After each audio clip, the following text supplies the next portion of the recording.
Hi everyone, thank you so much for joining me today. I am super excited to be sharing with you today. I am taking part in my first ever YouTube hop, and this one is celebrating Gwen Ruck's 12-month anniversary on YouTube as well, which is extremely exciting. So what I decided to do was to have a little bit of an ode to Gwen as well. She has given us 5 things that she'd like us to use on our layout, which I'll explain to you in a minute. But I have also increased that 5 to being using Maggie Holmes. If you've been following Gwen for some time, you'll know that she loves Maggie Holmes. So I thought I'd do the same.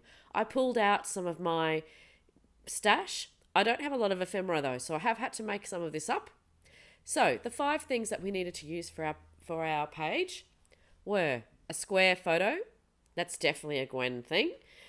Pattern paper, particularly pattern paper in the background. So you'll see there that I've used pattern papers for both the border and the full page there. I did cut out the center of that page with the yellow flowers. She also wants us to use a cut file, which I have absolutely done. And I did get one from her store called Daisy Trio. And I've backed that with some vellum. And then actually I decided to then put some further backing once I decided on the background paper underneath some of the yellow flowers. There is also stitching required. Now, anyone that knows me well knows that sewing machines and I do not ever get along. In fact, generally speaking, whenever I use them, I tend to break them. So no stitching for me. But what I did do is I did do some fake stitching around the border just with a black pen. And lastly was layers. So you would all know that Gwen loves layering. She likes flowing clusters across the page. So I've tried to do that a little bit today as well. So one of the biggest challenges for me was I didn't use any mixed media. I know I could have, but I really wanted to keep true to how Gwen's style as well. And Gwen's not a huge user of mixed media. So I decided to just stick with the pattern papers, fussy cutting things out. So I found labels, and I don't actually use labels a lot. I really don't. I'm not a huge fan. So I turned them into a cluster, as you can see there. And my design has been based on the cut files, sort of forming that trio triangle-ish shape, if you can sort of see what I mean there. And I decided to use some of the bigger chipboard ephemera. I did have that from the Blooms. I'm pretty sure this is Blooms Street or Bloom something. No, that doesn't sound right. I'm not sure. Really, I don't use Maggie Holmes very often, so I've got all Maggie Holmes is sort of sitting in one box together. And I've accumulated that from years of just maybe getting kits and things like that and once-off things here and there. So I committed quite quickly to where I wanted the photo. This photo is a photo of my sister, taken a couple of years ago for her birthday. And so then I've just pretty much glued things down, started adding tags around to try and get a little bit of that cluster working. So it's sort of like a continuous cluster from that bottom left-hand flower all the way to the right-hand flower. So I guess it's a reverse cascade, or you could say I'm working from the right-hand side down to the left. But my brain works. Normally go from left to right, if that makes any sense. You will need to excuse my voice today.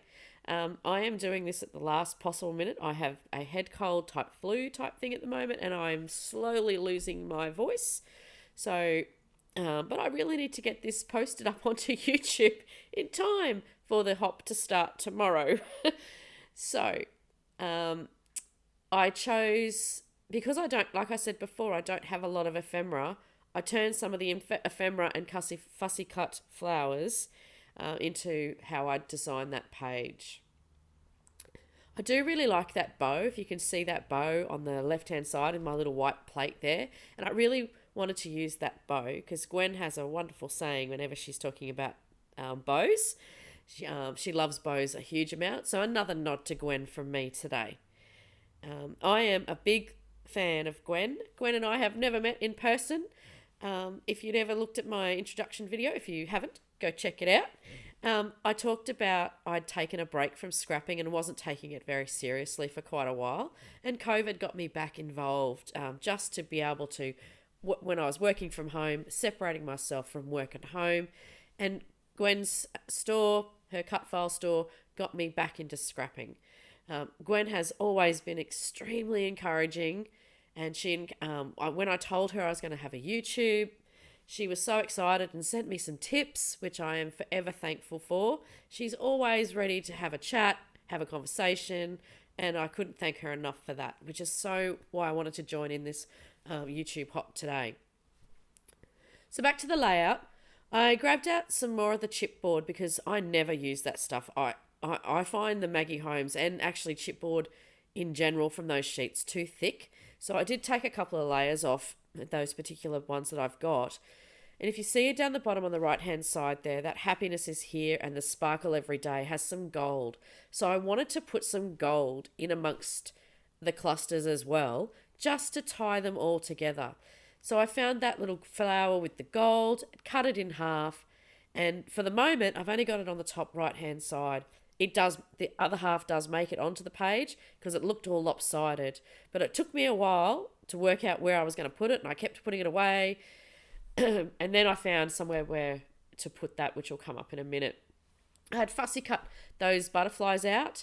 I actually wanted to put more butterflies on the page, but I didn't have any more butterflies that would match any of the colours. They were all a completely different colour tone to what I was working with. So for me, this colour tone's quite different. I don't often use pink and yellow, but I decided just to have that pop of pink just for that added interest. And yep, you see me fiddling with that gold piece. I nearly gave up, and I thought, no, look, it can go right there underneath that little cluster. So now I've got that triangle effect and that point of threes. So labels. Generally, when they've got a hole punched, I always normally like to put some cord or some wool. I had this twine, or it's more cotton actually.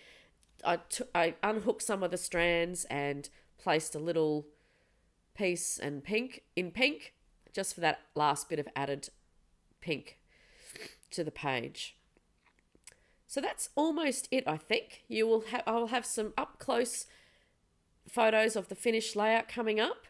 Please, I hope you all enjoy this YouTube hop celebrating Gwen's 1 year anniversary on YouTube. Please make sure you pop on over through to watch everybody and subscribe and like where you can, and we would love for you to do that. Please, of course, I would love to see you like and subscribe to my channel. I really appreciate you stopping by today. Have fun looking through everyone's creations. It's just an amazing group of women out there today actually showing their wonderful layouts, dedicating themselves to Gwen today. So thanks again, and I will see you next time.